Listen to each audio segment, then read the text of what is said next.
Bonjour à tous, je suis ravie de vous retrouver, je vous remercie de me rejoindre pour une nouvelle vidéo. Petite vidéo présentation de création, j'ai fait une boîte qui contient des boîtes. Alors je vais vous montrer ça un petit peu plus en détail. Donc pour la conception de la boîte à l'extérieur, c'est sorti de ma tête. Et les boîtes qui sont à l'intérieur, je vais vous présenter juste après. Je les ai faites en utilisant ce die-là. Ce die-là provient, donc il est vendu avec ce petit die-là. Il vient de la boutique Coco Rosa. Donc je vous mettrai le lien de toute façon donc de ce die s'il est toujours dispo. Je vous le mettrai dans la barre de description sous la vidéo. Donc ce die là a 6 petites précisions quand même. Alors ce die, il est vraiment très très bien, j'en suis ravie. Par contre, petit bémol dans le sens où si vous avez une machine A5, il ne passera pas. Alors je vais vous donner la dimension tout de suite du die. Alors après, ça dépend vraiment de la taille des plaques, mais moi j'ai la machine de chez Action, donc pas la nouvelle, mais l'ancienne version, et ça ne passe pas. Il fait 15,5 cm. Donc voilà, alors en longueur, là, il n'y a pas de souci. Hein. Là, il fait à peine 16, mais c'est en largeur, donc forcément, bah, ça, moi, dans la petite machine, ça ne passait pas. Donc j'ai une Mademoiselle Toga, une très vieille machine, mais qui est un format A4, et donc je l'ai passé à l'intérieur, et là, il n'y a pas de souci. Donc voilà, petite chose à savoir. Après, mesurez bien la plaque, la longueur de vos plaques si vous êtes intéressé par ce style de die. Donc, il est composé de 2 die, donc on a celui-ci, et on a également un petit cadre là. Alors voilà, ça nous donne ça. C'est pour faire ce style de boîte là. Donc on n'a pas besoin de faire 50 découpes pour ensuite constituer la boîte. Vous faites simplement ce die là et vous obtenez cette boîte là une fois que vous l'avez pliée. Bon là j'ai utilisé de la colle qui n'était pas super efficace. Alors d'ailleurs, ouais, enfin, super efficace, mais un petit peu quand même. Alors, voilà, ça nous donne ça. Bon, il y a des endroits, c'est bien collé, mais voilà, ça nous donne ça au niveau de la découpe. Et donc après, il n'y a plus qu'à assembler, à coller les choses correctement. Et franchement, je le trouve vraiment très, très sympa. Alors, le petit cadre que l'on a là, on peut l'utiliser de différentes manières. Hop, je vais arriver à la refermer. Voilà, on peut l'utiliser de différentes manières. Donc là, moi, je l'ai fait dans un papier imprimé. Bon, ce serait aussi bien dans ce sens-là. Dans un papier imprimé que je suis venue coller dessus, mais on peut également l'utiliser d'une autre manière, c'est-à-dire qu'on peut venir découper, quand on fait la découpe du papier en premier, on peut venir placer ce die là à l'intérieur, donc ça permet de créer une fenêtre, et ensuite tout simplement je suis venue coller à l'intérieur, je suis venue coller du plastique transparent pour faire cet effet là. Voilà, tout simplement. Donc franchement, il est très très bien là-dessus. Il n'y a vraiment aucun souci. Je l'ai trouvé très sympa. Je vais vous donner un petit peu les dimensions des boîtes. Donc la boîte, elle fait 6,5 cm sur 5 cm de hauteur. Et au niveau de la largeur de l'épaisseur, elle fait 1,8 cm. Donc voilà. Alors, je vais vous montrer maintenant donc le support que j'ai fait. Donc moi, je suis partie sur 12 boîtes. Alors voilà, donc là, vous voyez au niveau de la fermeture, j'ai mis j'allais dire un lacet, c'est du fil, mince, comment on appelle ça? On appelle ça un peu dans le style queue de rail, ça porte un autre nom, enfin c'est je ne sais plus. Bon bref, c'est de la fibre synthétique. Hein.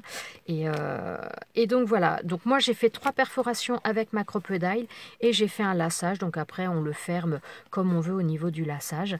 Et donc voilà ce que ça nous donne, j'ai fait donc 2 portes qui viennent s'ouvrir de chaque côté comme ça. Alors voilà, là il y a des fois la colle se met plus ou moins bien, donc on peut le laisser ouvert, on peut le mettre debout, les portes peuvent se mettre complètement sur le côté ou venir le refermer, après c'est vraiment au choix.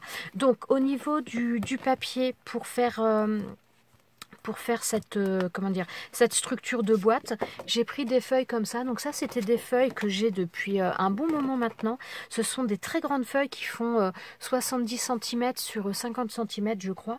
On avait trouvé ça, notamment avec Fifi aussi, on avait trouvé ça chez Nose. Donc voilà, j'en ai encore. Donc pour ce genre de projet, bah, c'est plutôt pas mal puisque c'est quand même des formats assez grands.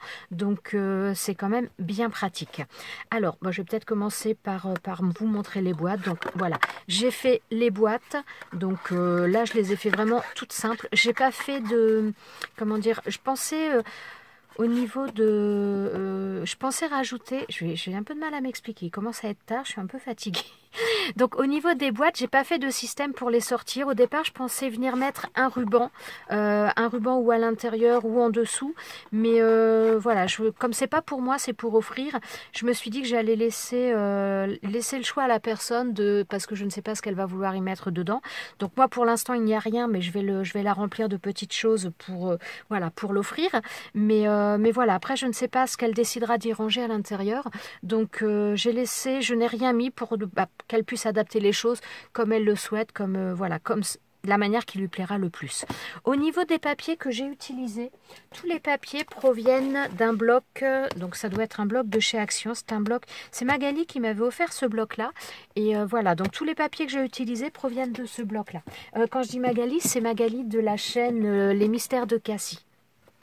Donc voilà, ensuite donc après au niveau, donc là le papier argenté je vous l'ai montré, et donc après voilà, tous les papiers que j'ai utilisés ce sont les papiers donc du bloc que je viens de vous montrer.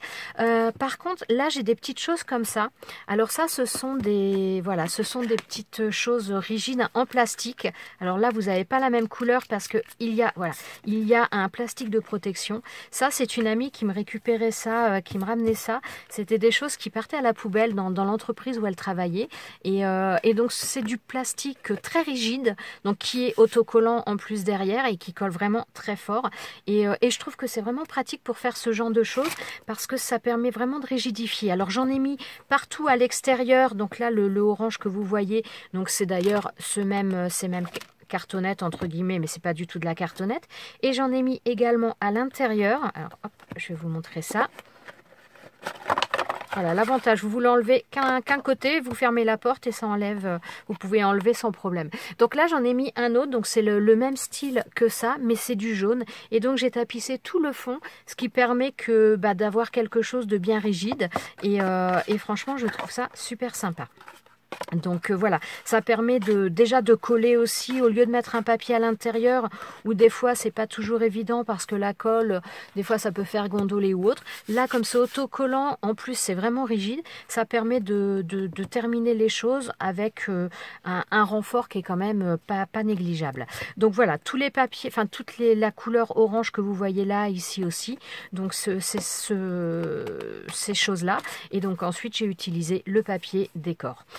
Au niveau de ma charnière, oui, on peut appeler ça une charnière, hein, puisque donc c'est qui permet d'ouvrir mes portes. Alors là, j'ai utilisé c'est la première fois que j'utilisais ça, et je suis franchement pas mécontente. J'avais envie d'utiliser ça, ça fait longtemps que je voulais tester ça sur des albums, je l'ai pas encore fait, mais c'est tout simplement, j'ai utilisé des pailles. Enfin, j'ai utilisé une paille tout simplement que j'ai recouvert avec du tissu adhésif comme ça. Donc là, vous pouvez voir, c'est le même. Hein. J'ai recouvert avec du tissu adhésif et tout simplement, je suis venue mettre un bout de bois comme ça à l'intérieur. Donc après, j'ai découpé des tronçons et je suis venue mettre le bout de bois à l'intérieur, ce qui permet d'avoir, de pouvoir faire les choses. Bon, c'est pas évident à vous expliquer, mais voilà, j'ai découpé de manière à avoir des tronçons, de manière à pouvoir ouvrir ou fermer et avoir vraiment quelque chose qui soit propre et qui soit pas mal. Je suis vraiment pas mécontente. Je veux utiliser ça aussi. Je voulais utiliser ça en reliure un petit peu pour des albums. Donc je ne sais pas quand, mais un jour certainement. Donc voilà, les trous. Donc là j'en ai fait 3 de chaque côté. J'ai utilisé la crocodile. J'avais un peu de peur d'ailleurs avec ces choses-là parce que c'est quand même vraiment très très rigide. Là, je sais pas si je vais. Bon là c'est du jaune. Vous voyez, je sais pas si vous voyez. Déjà vous voyez comment ça revient. C'est vraiment, c'est solide. Bon, par contre, je pense que si je le mets dans l'autre sens, ça risque de casser. Parce qu'au départ, non, il casse même pas celui-là. J'en avais essayé un autre et je voulais utiliser ça pour faire au niveau de la charnière. Et ça cassait. Donc, je me suis dit, non, celui-là ne casse pas. J'aurais presque pu utiliser ça pour la charnière. Mais bon, je suis pas sûre que dans le temps, ça résiste très fort. Donc voilà, ça a l'air pas mal. Mais donc c'est pour ça que j'avais opté pour la paille parce que je voulais tester ça en plus. Donc voilà. Et comme je vous disais, donc j'ai utilisé ça, j'ai perforé avec la crocodile et vraiment ça perfore nickel. Donc voilà, donc petite vidéo rapide, je pense que j'ai fait le tour. Après voilà, je vais vous le montrer un petit peu sous toutes les coutures. Là en dessous, donc j'ai remis le jaune que j'ai mis à l'intérieur, tout simplement parce que ça, comme c'est en plus plastifié, ça permet aussi de que ce soit un petit peu plus propre, parce que quand c'est posé, c'est vrai que ça peut salir peut-être, le fond se salit souvent un petit peu plus rapidement. Donc voilà. Et ah oui, si quand même, petite chose aussi, donc au niveau des pailles, enfin de la paille que j'ai mis là, forcément mon bout de bois, il allait pas tenir tout seul. Donc j'ai fait une espèce de petit bouchon des deux côtés avec de la mousse noire que je suis venue coller à l'intérieur tout simplement. Et voilà. J'espère simplement que cette création plaira à la personne qui le recevra. Enfin, moi, je me suis vraiment bien amusée. Au départ, j'avais un peu l'intention de faire un tuto, et puis finalement j'ai pas fait parce que je pensais pas du tout en venir à ce genre de création. Mais au fur et à mesure que je faisais les choses, au fur et à mesure tout simplement que j'étais en train de monter les boîtes, parce que j'ai commencé par faire les 12 boîtes et donc les assembler, et au fur et à mesure que j'assemblais tout ça, eh bien j'avais des petites idées qui me venaient en tête, et je savais pas si j'allais pouvoir le réaliser comme je souhaitais. Mais bon, finalement, eh bien voilà, ça a plutôt marché comme je le voulais, et je suis vraiment contente de cette petite chose. C'est une première, ce type de création, ce type de charnière ou de reliure, si jamais vous voulez l'utiliser en reliure, c'est vraiment pratique. Voilà, petite vidéo terminée. Je vous ai dit, elle serait assez rapide. Je vous mettrai donc le lien de ce die là dans la barre de description sous la vidéo. Donc c'est un die de chez Coco Rosa. Je vous remettrai aussi, parce que j'avais un code promo avec cette boutique, donc je vous le remettrai également dans la barre de description sous la vidéo. Voilà, je vous souhaite à tous une très bonne journée. Je vous dis à très bientôt pour une prochaine vidéo. Ciao, ciao!